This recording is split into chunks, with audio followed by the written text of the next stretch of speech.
Good morning! Happy Saturday po sa inyong lahat dyan. Ayan po yung ating menu for today. Simpleng lutong bahay ni Tess Marie Marites. Ayan po. Ang ating menu for today ay daing na bangus. Ayan. After po natin malinis yung daing na bangus o yung isdang bangus, maglagay po tayo ng asin. Sakto lang po sa ating panlasa.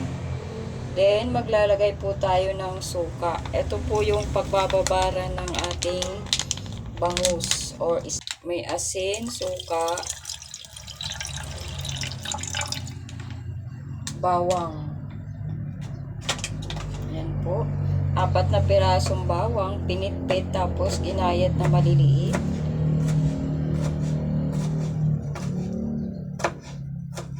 Yan po yung ilalagay natin sa ating daing na bangus. Yan. Ang ating mga ingredients po ay asin, suka, bawang. Yan. Ilalagay po natin doon sa ating suka. Ayan. Then, maglalagay po tayo ng pamintang durog or crack. Ayan po. Medyo parang kulang yung ating suka. Yung asin po, pwede naman po kayong magdagdag if ever na kulang. Ito po yung ating bangus, 5 piraso. Pwede po natin siya dyan ilubog. Ibababad po natin doon ng 30 minutes o mahigit. Depende po sa inyo. Basta mababad po siya. Meron po tayo ditong 5 pirasong bangus. Medium size, hinati sa 2. Ayan po. Yan lang po yung aking procedure no added preservatives.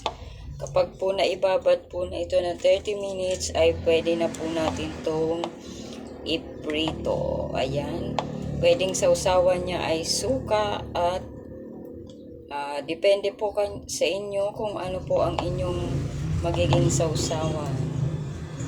Pwedeng halo na may kamatis, sibuyas. Yan po yung ating daing na bangus, ulam or menu for today. Araw ng Sabado. Yan po. Kapag ito po ay nababad na natin, magre-ready na po tayo mamaya ng pagprito nito. Ayan po. Yung ating daing na bangus, ililipat lang po natin ulit siya dito sa kaserola or sa ating kawali para mababad po siya. Then, takpan na po.